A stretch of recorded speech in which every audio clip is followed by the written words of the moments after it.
Hi friends, welcome to the Lasya beauty and food. ఈరోజు కొండగట్టు ఆంజనేయ స్వామి గురించి చెప్పబోతున్నాను. ఈ గుడి జగిత్యాల జిల్లాలోని ముత్యంపేట గ్రామంలో ఉంది. జగిత్యాలకి 15 కిలోమీటర్స్ గుడి.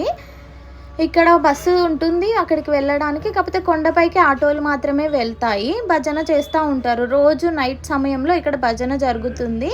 ఈ భజనలో పాల్గొంటే చాలా మనశ్శాంతిగా ఉంటుంది. చాలామంది ప్రజలు పాల్గొంటారు భజనలో.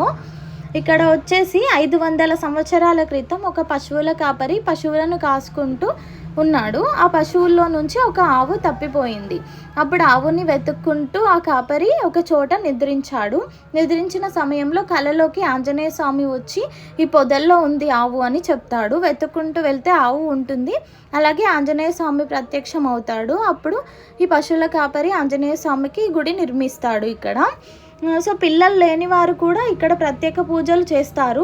పిల్లలు పుట్టిన తర్వాత మొక్కులు కూడా చెల్లించుకుంటారు.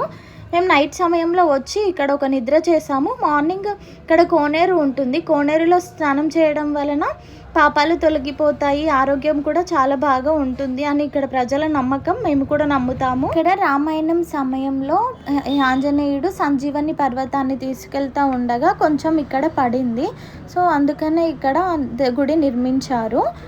కొండాల రాయుడు అనే రాజు ఇక్కడ పాలించేవాడు. ఆ రాజు పేరు మీదుగా కొండగట్టు అని పేరు వచ్చింది ఈ గుడికి.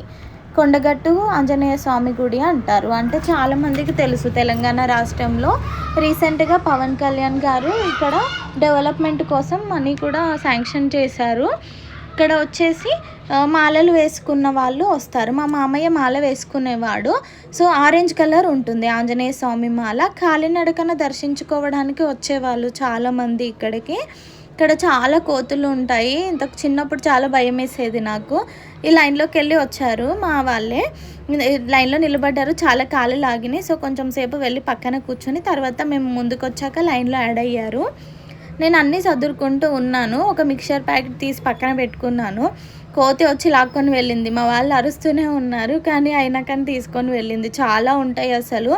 చాలా సౌండ్స్ చేస్తాయి. పైన రేకుల షెడ్ లాగా ఉంటుంది. నైట్ పడుకుంటారు కదా అందరూ. అక్కడ వచ్చి చాలా గోల చేస్తాయి కోతులు. ఆంజనేయ స్వామి రూపంగా భావించి అందరూ మొక్కుతారు కోతులని ఇక్కడ. మేము ఎవ్రీ ఇయర్ వస్తాము. మేమే ఈ లైన్లో ఉన్నది. సో ఇక్కడ మొత్తం దర్శనం చేసుకున్న తర్వాత లాస్ట్కి ఇక్కడ బొట్టు ఉంటుంది. బయటకు వచ్చాక దర్శనం అయిపోయాక ఆంజనేయ స్వామి బొట్టు ఆరెంజ్ కలర్. ఇక్కడ ఆంజనేయ స్వామి బొట్టు కూడా కొనుక్కొని వెళ్తారు ఇంటికి. ఇక్కడ కొబ్బరికాయ కొడుతున్నాను నేనే. అది కొబ్బరికాయ కొట్టిన తర్వాత ఆ వాటర్ తీర్థం అందరికీ పోస్తున్నాను. మా వాళ్ళకే వాళ్ళు మొక్కుకొని తాగుతున్నారు. నేనేదో పూజారి లాగా పోస్తున్నాను కదా ఫ్రెండ్స్. కామెంట్ చేయండి ఏమైనా అనిపిస్తే మధ్యలో. ఇలానే సపోర్ట్ చేయండి. నేను మంచి మంచి వీడియోస్ చేస్తాను. మొత్తం వీడియో చూడండి. మీ ఫ్యామిలీ మెంబర్స్ ఫ్రెండ్స్కి షేర్ చేయండి ఫ్రెండ్స్. నాకు తెలిసిన ఇన్ఫర్మేషన్ ఇంకా కొంచెం ఇన్ఫర్మేషన్ తెలుసుకొని చెప్తాను మీకు. మీరు కూడా ఎప్పుడైనా టైం ఉంటే గుడిలలోకి వెళ్తారు కదా చాలామంది. ఇక్కడికి కూడా వెళ్ళి ఆంజనేయ స్వామిని దర్శించుకోండి. చాలా పుణ్యం.